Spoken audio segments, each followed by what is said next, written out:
Way to go, Tic Tac! That's how you punch.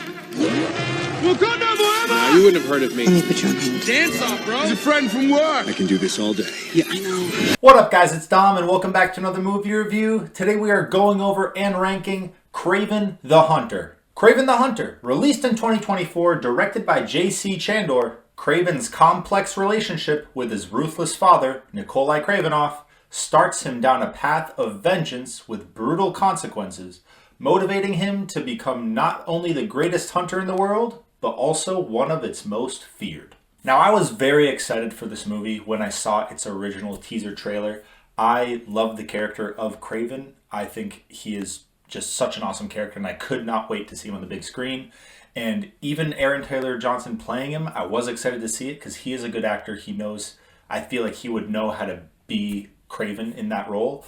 So when I heard all the hate on this movie and how much people didn't like it, I got worried. So I went into this movie not really with my hopes high. I really didn't think it was going to be anything too special. Then I watched it, and honestly, I feel like people were over-hating on it. It's not the best movie.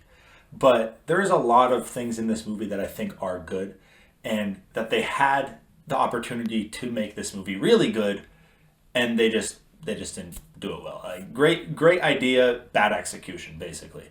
So the things that a lot of people were saying was that the acting wasn't too good, that some of it wasn't too cinematic and all that. I feel like the acting was fine. There was some parts where I thought there was really good acting, and yes, there were some parts that weren't good.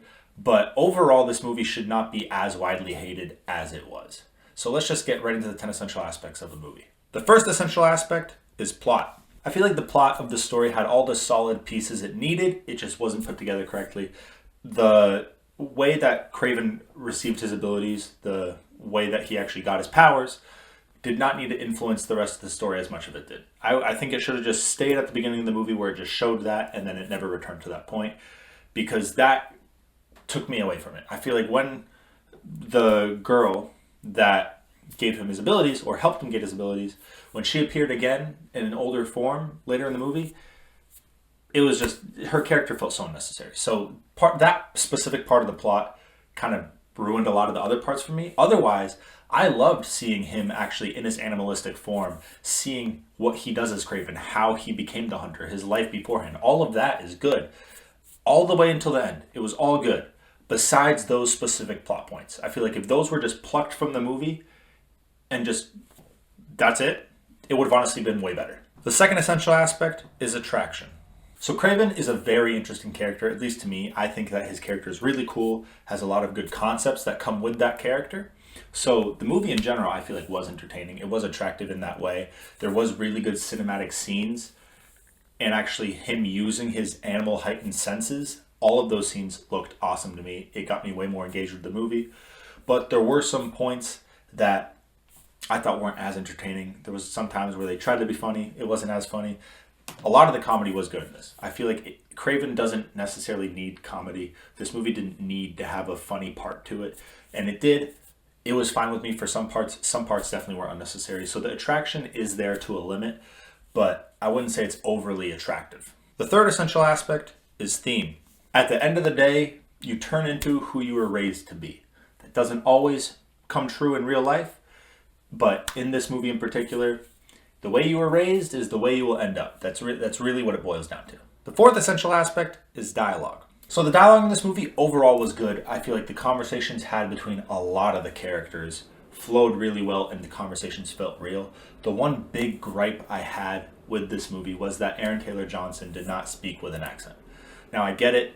In this universe, Sergei Kravinoff was raised he went to school in New York. He was raised in London. He didn't have that native tongue to really gain an accent from. So I understand why he has an American accent. It's just for me, as someone that knows Kraven, that enjoys his story, has seen him in plenty of different things, and I go into the movie expecting an accent, and I expect him to speak in his native tongue and have this whole feel of Kraven, and that not happening, and instead talking in an English accent, an American accent, that pulled me out severely. Now I get it, that's really my fault, because they even showed in his origin that he was raised in America, in England, in these English-speaking countries, so it makes sense why he would have that accent. I just feel like it's just a personal gripe of mine that I expected an accent and I didn't really get it. That's really the one part of the character that I didn't really agree with. The fifth essential aspect is acting. So the acting in this movie is very hit or miss. So I'm going to talk about two actors in particular that I think definitely hit and one that missed for sure. And Aaron Taylor Johnson, who played Kraven, is definitely on that list for who did well. I think besides that dialogue issue I just mentioned, he was the star of the show. He knew what he was doing. He acted exactly how I expected Kraven to be in this movie. So honestly, if he fixed that accent, it'd be the perfect cast, the perfect way of showing off his character because he embodied it really well. And Russell Crowe, who played Nikola Kravinoff, his Kraven's father, also did a spectacular job. I feel like he was the most accurate character that I could think of. He had the accent down, he had the look down, he had the ruthlessness down. He really did embody the character and basically became him. And that was really well done and pulled me more into the movie. But on the opposite side of the spectrum, we have Ariana DeBose, who played Calypso. And I just despised her character. Not because the character was annoying or anything. I feel like it was an unnecessary character to have. She was at the beginning of the movie and then did not need to return, but she returned anyway. But overall, the character just didn't feel real to me. I don't know. Maybe it wasn't her acting. Maybe it was just the character in play, but I feel like it was her acting. It just didn't feel real. It felt like she was just acting and not being the character, if that makes any sense. I just feel like her playing the character wasn't as well portrayed as I expected it to be. That's all. So overall, the movie had some good acting, had some bad acting. So I'm going to say it's really in the middle, which not really what people were saying before I watched this movie, but it makes sense why people were looking badly on the acting. The sixth essential aspect is cinematography. So when it comes to the emotions in this movie, you really only get emotionally attached to one person, and that is Kraven, the main character. He's the one you see the most on screen. He's the one that you actually fall in love with as a character because he is this guy. He is this badass hunter who is feared by everyone, so you want to see more and you hope everything turns out the way he would want it to. But other than that, there's not really much emotion going into this movie. There was some kind of devastating parts. I didn't feel much emotion towards it. Really, the only parts was when Kraven maybe came close to being in real danger. That's when my emotions kind of sparked, but nothing serious enough to say really well done emotion-wise.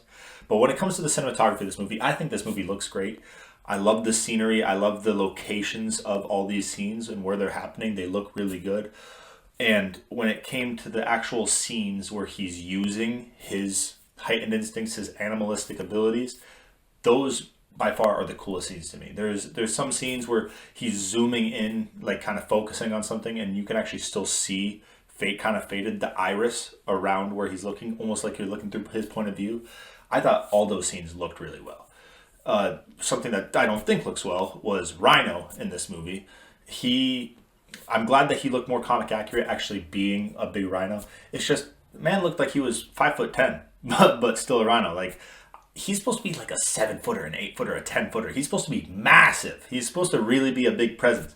But it just seemed like a slightly taller dude than his human form and just harder skin. So that pulled me out because that didn't look the best, at least not as good as I was expecting it to. But again, those scenes with the heightened senses, those were awesome. The seventh essential aspect is editing. So this movie is 2 hours and 7 minutes long. I understand why it's that long. Origin stories should be long. You should get all of the meaty parts of the plot in the origin just to really hook people on the character. But the thing is, if I'm not wrong, this is the last Sony movie that they're going to be doing for a while. So I don't know why you'd be leaving it on a cliffhanger or needing to put all this effort into the character to try to hook people on them if you're not going to continue the story, if you're not going to make us Kraven 2 or throw them into a different universe.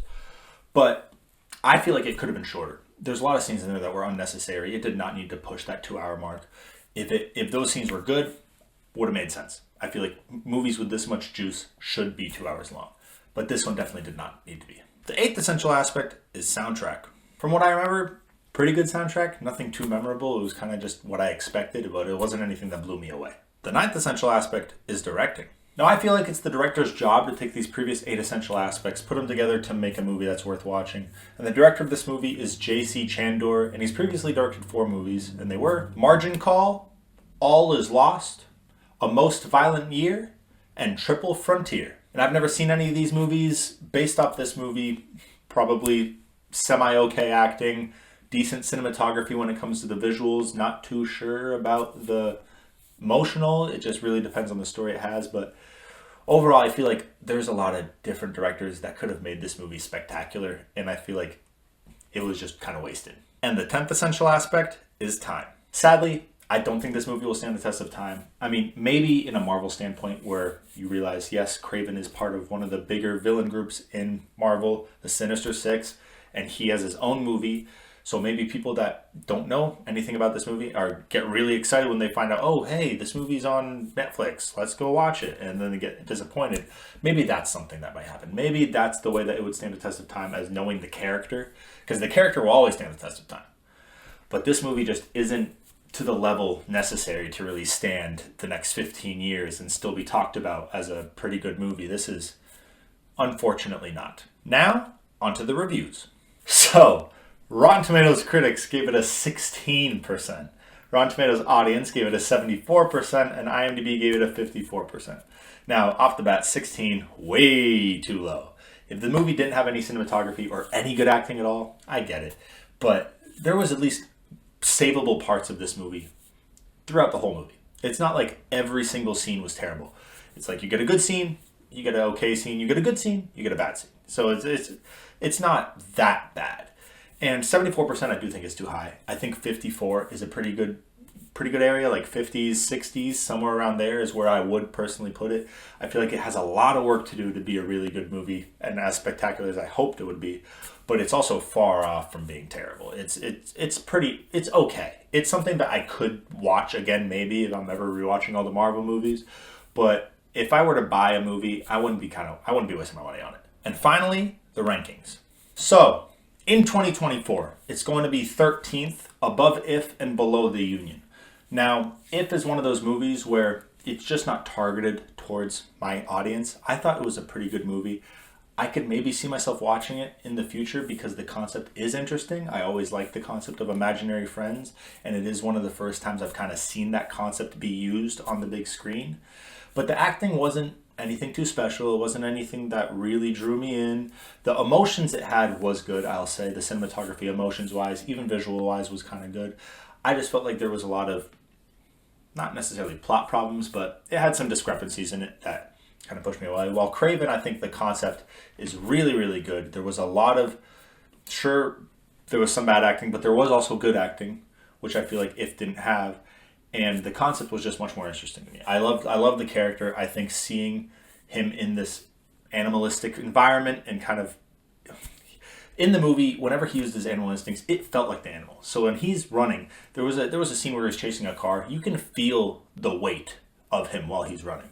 You can tell this is a lion, not a dude.